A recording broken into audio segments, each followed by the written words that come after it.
Okay, we're going to start training. This is our DHS Realty's training for Friday, the week before Thanksgiving. Just some updates. Number one, we thank Brooks. He's having us at a new training facility, basically at 75 and 635. We are going to have no training next week because it's Thanksgiving, 1 days before and 1 days after. So we usually do Wednesday, Friday. So we'll pass this coming week. I'll be available. I'm not going anywhere for the rest of the year. So any questions, I'm up till midnight, and phone goes on do not disturb at that time. I think somebody last night texted me at 11:30, but I had my phone on vibrate, but I got back with them at 5 a.m. this morning. So anyways, we're here with Brooks. And did you want to say anything, or just kind of what are rates right now? Are they still hovering around 3.5 or?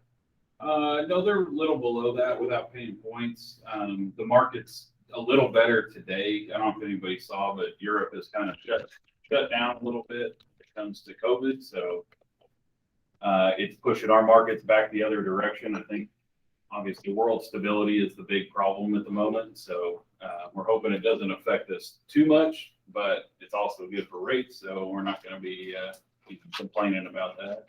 Okay. But yeah, FHA is probably 3%. Conventional is probably 3.25%, something like that today.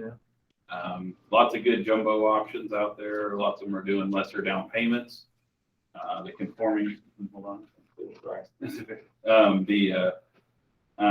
conforming loan limits are going to go up in about 2 weeks. People have talked about that. Someone said it at 625, but that was just a guess. It's going to be in that range, which is great because you can get a 5% down loan on a $660,000 home coming 2 weeks from now. It's crazy. Which is fantastic. Yeah. And then FHA limits will go up in January, which they're 411 now in the Metroplex. I would assume they'll have a big leap as well, probably 4, maybe something like that. So good stuff there, and just need more homes on the market. You'll need to get some more listings so we can sell more houses. Yeah, for sure. All right, sounds good. And David? Yes, sir. Okay, yeah. So we have David is with Brooks Kelly. So now how many people do you have with you? I've got 5 loan officers now. So we've got David, who he lives down south Midlothian, right? Oh, okay, nice. Operates everywhere, but like that's kind of his home area. We've got Ryan, who I thought was coming. Ryan's kind of newer. Judy, who's out in North Richland Hills, and Kevin, who's kind of part-time. So, all right. We are looking to grow, especially with a Spanish-speaking loan officer. If anybody knows of a good one, we'd love to interview them and talk to them, help them grow as well. We get lots of Spanish-speaking leads that we can't take care of. So we would love to grab that. We've got broker options. We do some I-10 stuff. I know people ask that question a lot. I do. It's a hard loan to get done, but it is possible. Okay. Not our preference. Like we like to help you with the ones that go super fast and easy, but how it goes. Okay. I'm sorry. Go ahead. What you got? And the ITs, what is the interest rate? I don't know. It's a brokered loan. It's it takes a good amount of time for those to get done because of the situation. 10% down, I know, is the minimum down payment. You can do them with like a Fannie Mae or a FHA loan, but you have to prove that they're here legally. And if they are, typically, then they've got I-10 their social. So usually if you're going to go standard I-10 program, I think the rates are in the high fours, low 5s, like that, if I had to guess. So yeah, 10% down. When you have that information, I can get some more info before you guys leave. Yeah. Cool beans. Well, I appreciate it. You're welcome. All right, we'll get going. All right. So we're going to do almost like an onboarding. I don't do onboarding like a program because if I did a calendar, it'd say 5 to midnight. We're available all the time. So I can walk y'all through any of this in my sleep with my eyes closed. So let's do it together, though, and that way we'll be in good shape. Some of y'all don't have MLS yet, so I'm going to go through it. We'll just do some searches, and then we'll do a contract, and then we'll load it, and we'll see how everybody gets paid. So the first thing is matrix.netrus.net. This is a great website. That it's the MLS. I put it on my phone, so I have it saved as a home screen. And I recommend that y'all do the same because I can do this. I was on it before y'all got here on my phone without being logged in here. So part of my onboarding is once you get MLS, we'll log in together. It's going to be your license number, and then your password is your own. Once you get to this screen after you log in, there's generally 14 boxes, 7 on top of 7. When that happens, you always want to pick the one in the left corner. So it just depends on if that's what happens here. Yeah, so there you go. There's 7 on 7 boxes. The left corner one is the one you always click on. That's Matrix. That's our MLS. And then hopefully you'll get to this screen. You could have done some changes to it, but what I do is I try to simplify this screen to where everybody has the same screen when they log into MLS. On the left, what I'll do is once I onboard you, which the day you pay your board dues, you text me that you paid. I go in with you next to me and we make sure we get our MLS where it has a conformity with everybody in the company. I'll ask you what your phone provider is. I'll plug it in here and you'll get a 4-digit code that you'll send back to me. And when I plug it in and I eventually log out of your MLS, what that means is that when a buyer favorites a home or opens a portal, you'll get a text message. So it'll always keep you on the front line of being, active and proactive, or more so proactive. So that's what recent one home visitors are. It used to be called recent portal visitors. They just changed the name. You'll always see people's names here, and it'll be when they looked at a search. Because I got one for you right now. Yeah, well, that's you right there. See that? So I have it as Daria. Yeah, it was done. Yeah. Right. Well, I changed it, but I'm just saying that. But it's a good example. So he's licensed, but his MLS isn't up yet. So I did a search, and the person that I sent it to was him, but also the main contact is his buyer, and it's his buyer. I'm just doing it as a preliminary, some assistance. But it says right there that they logged in at 7:42 a.m. If I clicked on it, I could hit auto email, and that's because I changed that one. But anyways, it would show the properties. If she favorited any, there'd be a heart right next to her name. Like right here, there'd be a heart. You could click on that. It would tell you what she favorited. As soon as you see this, every time you log in, it's the last 10 people. You always want to get in touch with them. Hey, I noticed that you looked, hey, there it is right there, Dania. That's the first one. See, she just relooked again. So you would say, hey, I just want to let you know that I noticed you checked out some homes. I'm available this weekend if you want to look at anything. And you do it like that, okay? Right here in the middle, let's just take one of Dania's homes. Do you pronounce it that way, Dania? Yeah. Okay, so let's just take one of her homes as an example. So these are her properties. Okay, I'm going to hit results, and it's going to show you what she got earlier this morning or late last night. So let's just take this one, 5600 Pebble Drive. So let's say that later today, you're driving around and she texts you and says, hey, I'd like to look at 5600 Pebble Drive. You log into the MLS, instead of going here and dicking around, you could just go right here to this little square, and all you have to do is type in 5600 and a P, just for the first letter of the street name. Hit enter, and it's going to pull up everything since 2003 that's 5600 with a P in it. So it's super simple to find a property that way. It's like dummy proof. And there it is right there. Okay, so part of this MLS training is, let's just say that happened, and now you need to make an appointment for it. Well, first off, we know that we found it because we're right here at the main dashboard, and we typed over here 5600 and a P. So now when that property comes up and it's the first one, this is the MLS number. And I'll always tell you to click on the MLS number. That's the most data that you can get as a buyer's agent. That's called the agent full report. And if you scroll down to read this, this is the MLS number. This is the address. If I clicked on it, it'll show me a map like Google or like your phone. And you can kind of zero in and see if the sun backs up to the west in the backyard, or if it's next to a busy road or anything like that. There's your city. There's your zip code and the price. Underneath the address, you've got SUBD. That stands for subdivision. In our contracts, in paragraph 2, it reads lot blank, block blank, blank addition. Lot blank, block blank, blank addition. Addition and subdivision are synonyms. So in the contract, you'll never see subdivision, but that's what you put. So I don't know why they do that, but if they change this to addition, it would make it real simple, because a lot of, when I get the contracts to review, I'll see that it says blank addition and there's no subdivision name. And I'll look and say, oh, it's Green Meadows. And you're like, oh, I didn't see that. I'm like, well, it's a good point, because in the contract, it says blank addition. Just make that word addition like it's subdivision. You see the county there and the city and the zip code. Those are basic things you need to write an offer up. If you scroll down below the picture of the house, there's this clock.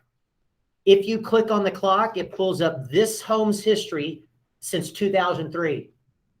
So if you see the same MLS number, that means it's only had one activity. If you see 5 different MLS numbers, that means 5 different times it's sold in the MLS. So it's just some good data to have. Not a lot right there to, talk about, except for the fact is this. When I clicked on it and you saw the 5, if you look to the far right, it's got days on market, and you can see that it was on the market for 2 days and they lowered it by 1,000. It was on the market 7 more days. They lowered it by 10,000. 51 days, they lowered it. I mean, it's just weird how they did all that. They actually raised the price there. So they look like they could have some problems with, being dummies, because they lowered and raised the price at different times. That's not really what you want to do as a realtor. Okay. So anyways, but that's good to know. So let me explain something. If I was going to make an offer on this home, I know it's been on the market for about 55 days. The last activity was 11/5 of 2021. They started at 509. They've increased the price instead of reduced it. Does everybody see that? Yeah. I mean, that's just no wonder it's been on the market still. So anyways, that's the type of thing that I try to train you guys on, so that we know that's not. Yeah, I mean, look at that. If you saw 510, would you even worry about 519? I wouldn't. I'd be basing everything on the 510. You can't get rid of that data. It's an electronic stamp on it, okay? All right, as you scroll down, you're going to see these are measurements, okay? When you see the 1 next to it, that's first floor. If you see a 2, that's the second floor. Why is that important on a 2-story? In my opinion, the best resale is a master on the first floor. So if you're showing 2 stories to somebody and you saw master on the second floor, you might just want to talk to the buyer. Hey, Gus, just want to let you know, I'm happy to show you the home today, but just so you know, the master on the second floor. He goes, oh, I love masters on the second floor. And I'm like, oh, I'm not saying there's anything wrong with it, except for resale. We have a lot of aging baby boomers, people that don't want to traverse the stairs. For resale, it's great because a single, like my wife and I were in our 50s, our kids are gone. We're in a 2-story master down. We'll keep that house till we die. Never even go upstairs. I don't know, last time I have been because the kids are gone. So it's perfect. But if the master is on the second floor, it'd be a total beating. And then you always want to go down to the remarks section. This is going to be super important to read before you do anything, because like the property description, that's pretty basic. Public directions, that's how to get there. But right here, private remarks, okay? It tells you sometimes how to make an appointment. Like this one is a new home, okay? So right here, you can see right there, 2020 new home, okay? Well, when you make the appointment, it says that you must call this number, and probably to get paid on that, you will, because it's a new home. So you want to make sure that on new homes, you always want to protect yourself by signing your name in with the builder, and on apartments. And because of COVID in the last 18 months, builders are now getting people to call in on the phone, and that's a registration. So when your buyer talks to a builder on the phone twice and meets you for the first time on the third one, you ain't getting paid. You need to tell them the first time they call that builder that they need to say, hey, my realtor's name's Gus, and sign in Gus. So when I say first meeting, it's on the phone or in person or via email. And that's why you need to be real proactive when you find out a client is looking at a builder. You go ahead and reach out to them yourself. Hey, I just want to let you know, I think one of my buyers, Gus, called this morning, but I'm his agent. Did he sign me in? Oh, no, he didn't. Was that going to be a problem? But I mean, at least you got on it that day. Okay. Right down here, sometimes you'll see exclusions right above private public driving records. Exclusions would be like in this room, it would say exclude the TV. And you want to copy and paste that in the contract in paragraph 2D Delta. And I'll go over that with you when you send me your contract review. And then down here at the bottom, those are days on market right there. Those are always good to look at, determining motivation. Now, little difficult on a new home because sometimes they're building the home, they don't put it in the MLS, or they're building it, they put it in the MLS. So you might see like 300 days on a home that, they put it in when it was a lot. So, I mean, so that's why now if it's a pre-owned 69 days, we got a problem generally because the market is not such where a home stays on the market that long. All right. So I always say that when you're going to make an offer, we need to print this, and that's called an agent full report. Again, you click on the MLS number, and then right there at the bottom, you hit print. When you hit print, you're going to get some options, and you want to print agent full report. Now, Gus, he's showing today, he probably went down and printed this one, customer full report. So if I was going to show, I'd probably print these two. I'd have one for me, which has the agent's name, and one for the client that doesn't have the agent's name. But you don't have to have the one for you. But anything you give to a client, you want it to not have the phone number of the listing agent. But to write up an offer, you want the agent full report. It's right there. So you print it, okay? And then you hit the back button, and you're back at the list. Right above the picture of the home, you have these tabs. You want to go to tax and pull up the tax roll, and you want to print it. And that's what you're going to fill in paragraph 1 as the seller's name. So if it didn't say Guillen Homes, it said instead Rosa, you'd want to know that that's Rosa, that's the seller, and that's who you're going to put in paragraph 1. You got a buyer pre-approval letter. That's how you put the buyer's name in the contract, because we don't write offers up without pre-approvals. The agent won't even look at it. So paragraph 1 is the name of the seller. It's from the tax roll. Name of the buyer from the pre-approval. Paragraph 2 is a legal description. It's going to be right here or on the agent full report. Right there it says legal description. Right there under tax information, Green Meadows subdivision, lot 35, block D. If I went to the top and I looked at the listing, look to the right of it. Block D, lot 35, Green Meadows subdivision. You've got the county, you've got the city and the zip code and the address. It's all you need to fill in paragraph 2. Okay. So let's say that I did a search today for her or yesterday. Let's do it again, so you'll know what I went through. Number 1, I logged in, and this was my basic screen. You'll have the same one. This is what you hover over all day long. The first one is for homes. That's for lots and acreage, and that's for leases. And those are your most commonly 3. So this is going to be, he called me last night, and I did a complimentary search to send to him and copied his client. I went to Quick. And when I went to Quick, this next screen, this is your MLS criteria you're putting in for your client. So all I did is I went over here. He told me that she was good up to 600. I went 0-600. See the 3 zeros? It's already 0 to 600,000. I went down here, and he told me some cities. Anna, Melissa, Prosper, Allen. Let's just say that was it. I know there's more, but let's just for argument's sake. Notice how I put no comma in between the commas, okay? You've got to put no space in between the commas. And then I think that was it. No, she had bedrooms. It was 4 plus. Yeah, 4 plus. That's all I did. And 3 plus. That's exactly that's all I did. And it dropped it down to 27. I think there was more because I think I had another city in there. So here's where we're at. We see results, and at this point, I try to simplify everything. We're looking for 3 tabs. Results, save, new auto email. Results, save, new auto email. Results, save, new auto email. And all you do is hit results, save, new auto email. And last night, this next screen is the screen I got to. And right here, I put in Dania's name, put in her last name, I put in her email, and I put in a comma, and I put your email. I hit save. I have you both there. Right here, I did a little subscription home or description, homes, blah, blah, blah, blah, blah. I scroll to the very bottom, and before I hit save, which emailed it, I hit ASAP right here. That ASAP button means that after I sent that search to her, the moment I sent it, the next second, if Gus put a listing in or any agent in DFW, she'd get it immediately, automatically, at whatever time, 3 a.m., 2 a.m., 3 p.m. It looks like you sent it at 3 a.m., but you didn't, but you put it on autopilot. If you leave it the way it defaults at daily, she only gets it the next morning at like 6 a.m. Well, in this market, homes go off the market like that, so we want to get it there quick, okay? So Once that automatically feeds houses. Right now, if I hit save, which I'm going to do for training, it's with generic emails that are not real. Now, that buyer just got it. everything right now, 27 homes. In the next second, somebody, you hit enter and input a listing that's not on it, she'll get it. In an hour, she'll get it, whenever, forever.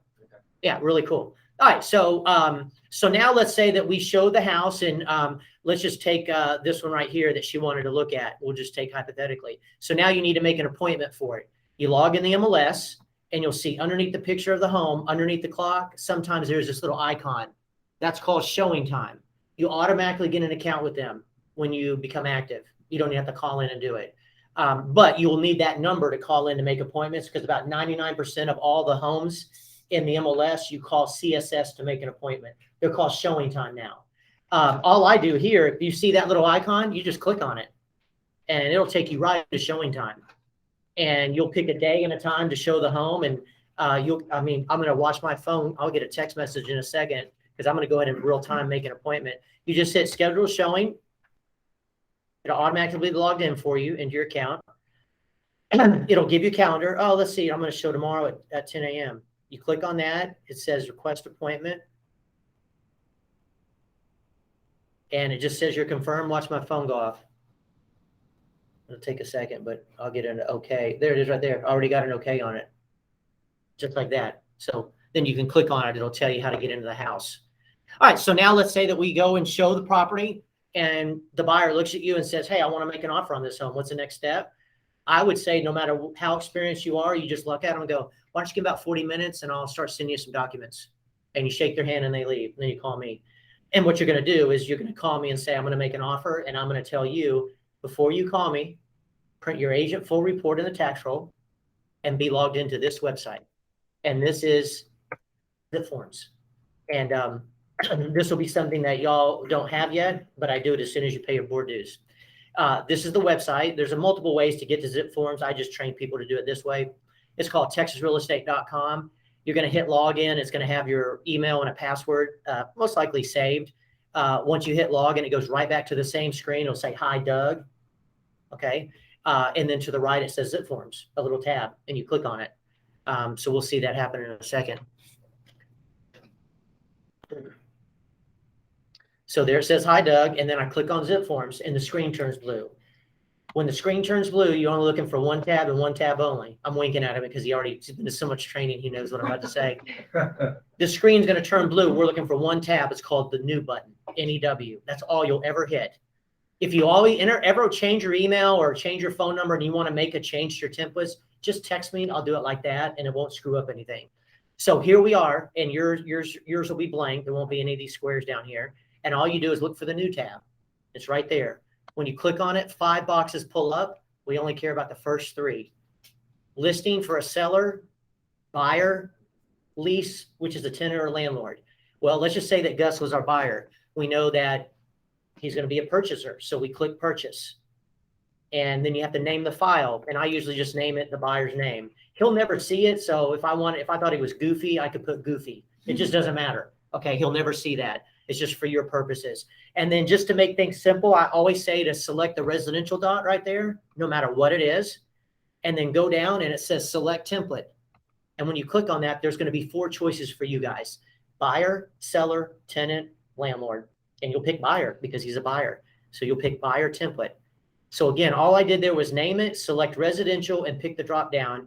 Then you hit save and you'll be at a white summary square. And you'll go 2 tabs over to documents at the top, white summary square, 2 tabs over to documents. And that's where all your forms are going to be pre-filled. So there's the IBS. Don't even have to open it. It's already pre-filled.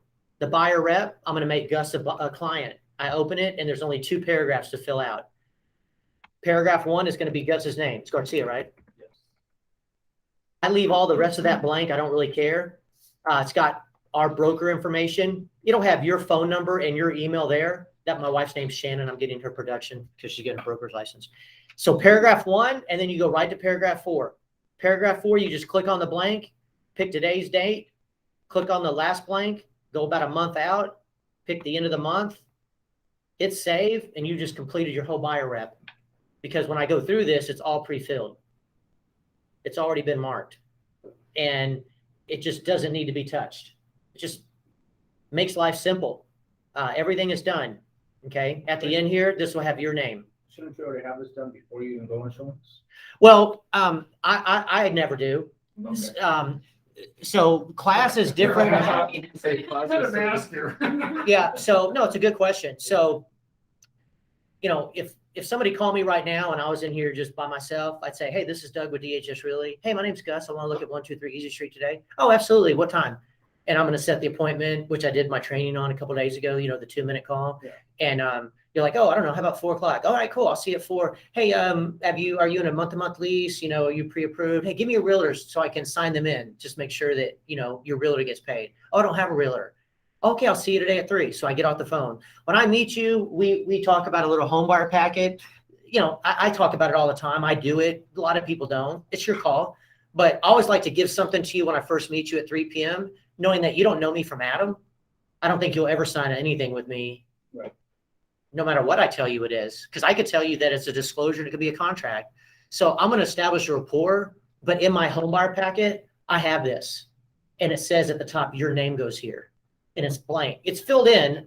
Everything's already templated, but your name goes here is in the first. I have it in my home buyer packet, and in front of the buyer rep, I have the IBS. So when I go walk around the house and tell you about the backyard and split bedrooms and the soil, and you're telling me like I've never heard that before, at the very end I go, hey, it was good to meet you. Let me just show you this little packet real quick. It's got my resume, references, but this is a disclosure, you know, that's required. I give to you. This is actual contract that makes me your advocate. I'm going to leave it with you. You don't have to sign anything with me today, but if you like it and you like me and I like you, like you want me to be your advocate, probably the next time I show you, I'll probably DocuSign it to you. Do you DocuSign? Yeah. Okay, cool. I'll see you next time. And that's so laid back. And the bottom line is if I get you to sign a buyer rep or I don't, if you don't like me, aren't you just going to block me? Yeah. So what's the purpose of a sheet of paper if there's no quality to it? That's my opinion. Right. In class, what has to be done by law is the IBS has to be presented to you. You don't even have to initial it. I just got to prove that I gave it to you if you ever claim I didn't. So once you get licensed, if you start giving out a home buyer packet to every single buyer, tenant, seller, landlord, you're creating a trail that says, hey, I can prove to you that I've given it to these people because you can call them and they'll remember. Right. That's what I recommend. You keep a pile of those in your trunk. I have a title company. This isn't a title, but I have a title company make me copies of my home buyer packet about once a month. And I have the originals. I go in a Truly title. They just let me go back to the copier. They'll let you do it. You just make them, get them stapled, and you know. And again, it doesn't have to be real flashy. I mean, mine are like super, you know, it's just enough to establish some rapport. Yeah. All right. So that's does that make sense? Yes. Yeah. Okay. So let's say that let's say for argument's sake that I have already met Gus, and so now I basically want to e-sign this to him. Okay. So what I'm going to do is hit the e-sign button in the left corner, and when I hit e-sign, it's going to by default take me to where this should be defaulted. It's called Digital Ink 2.0. It's an upgraded DocuSign.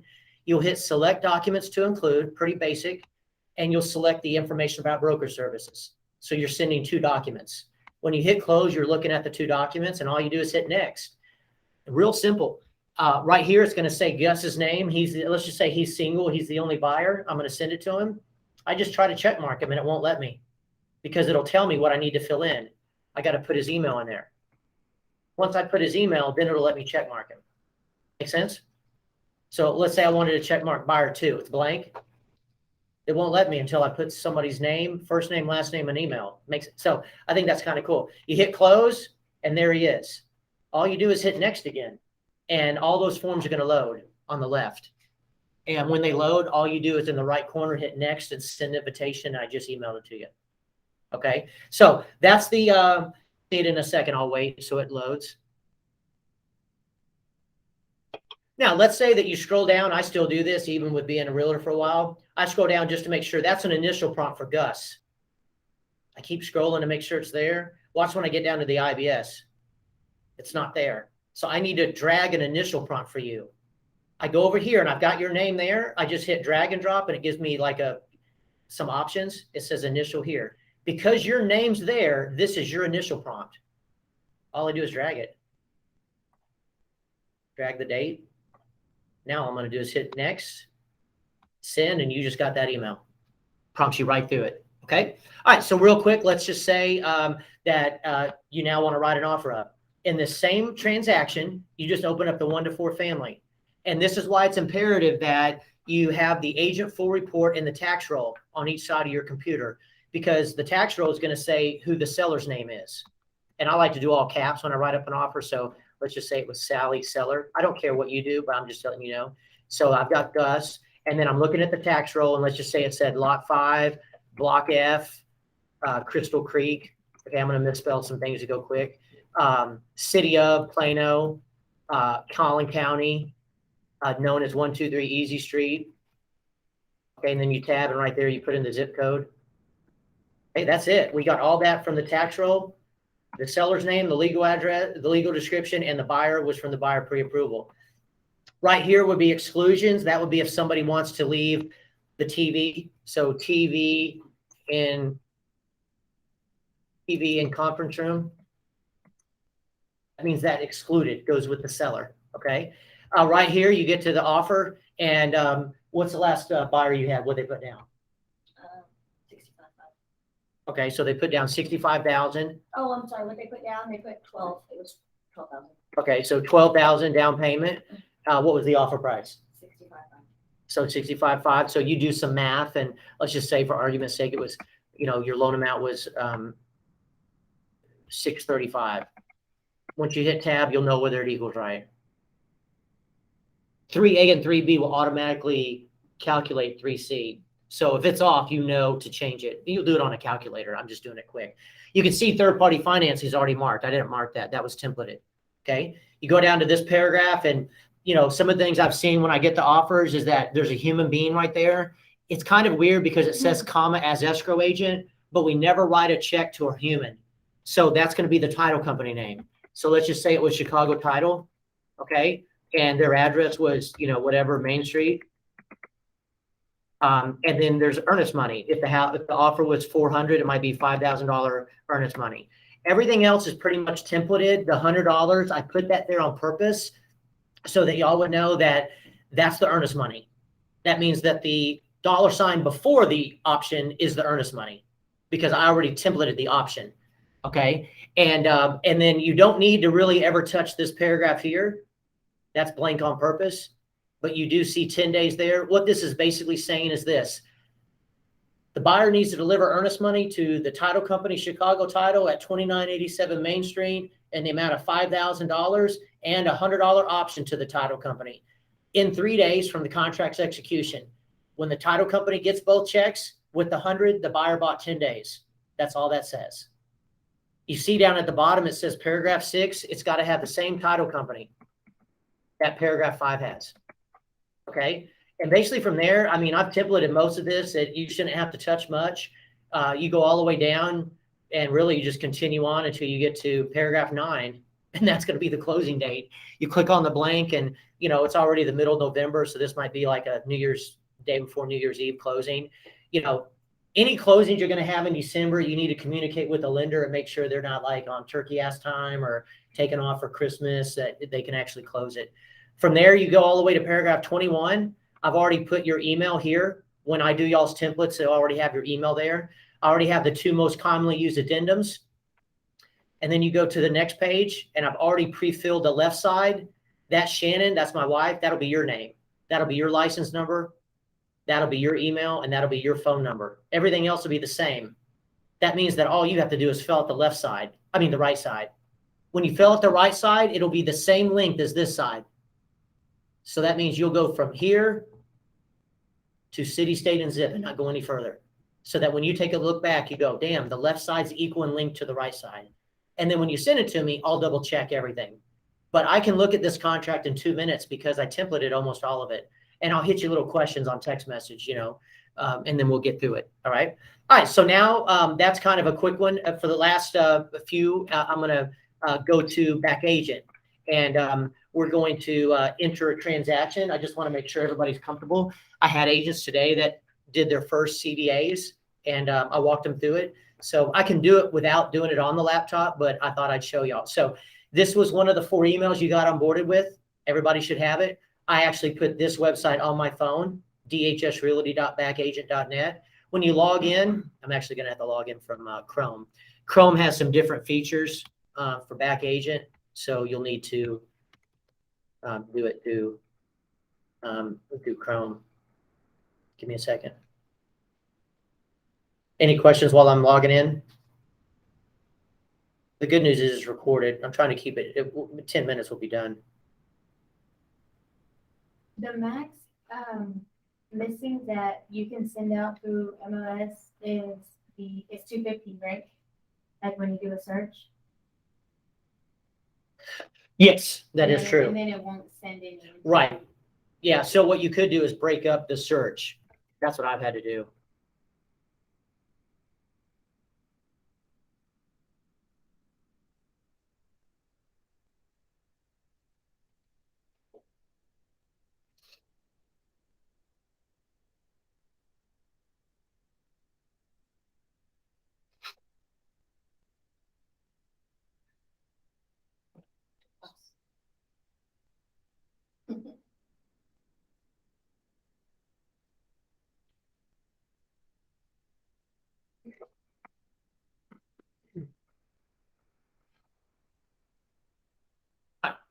Script. We'll go ahead and go here.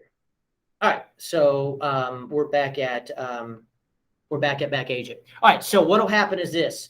You're gonna whenever you log in, this is when you load a transaction. This is how you get paid. You're gonna hit transactions, and when you hit transactions, there's gonna be a little tab over here that you won't get with Microsoft Edge. That's why I was gonna log into Chrome. It'll say add a transaction.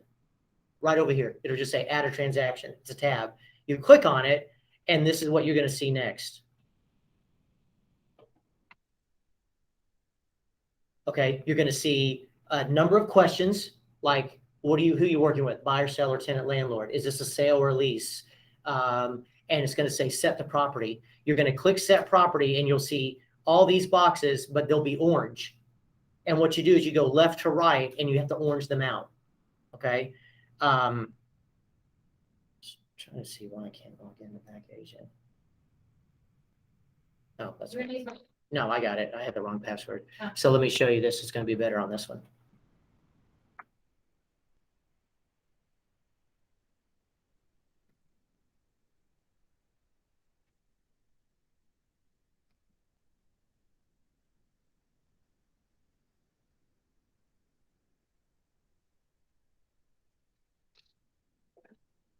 All right, so for 12 minutes, I can get this done. All right, so you're going to be this is your back agent. You hit transactions. You see this little button here, add a transaction. It's real simple. Residential, apartment, commercial, or referral. Most of the time, it's going to be residential. Is it a sale or a lease? It's a sale. Gus is my buyer. Now, right here, I like to scroll down and always hit the fourth box, pre-closing. Now he's a buyer. And then it just says select a client. So I'm going to put in Gus's name.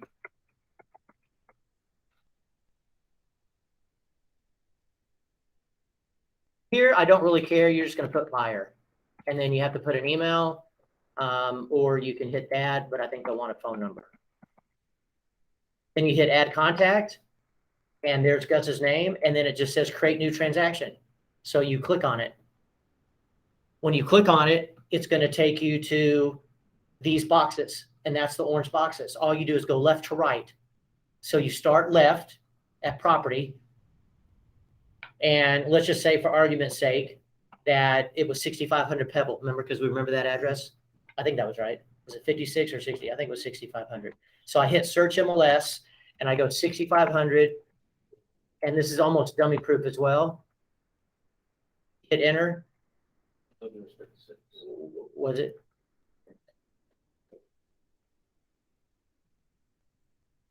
Okay, look at that. Just like that, it finds it. All you do is hit select property and watch that orange box.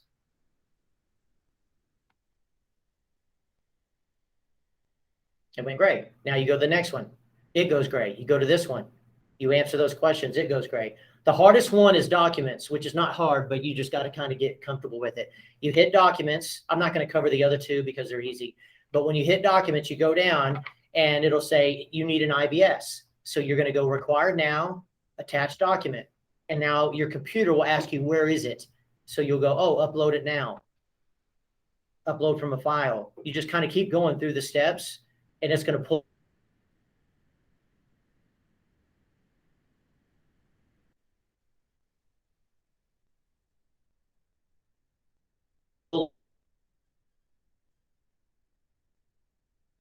one up that document. So you'll in a second you'll see pages show up. Right here, there's going to be 2 pages that pop up. So you go like this, add it, you hit create document.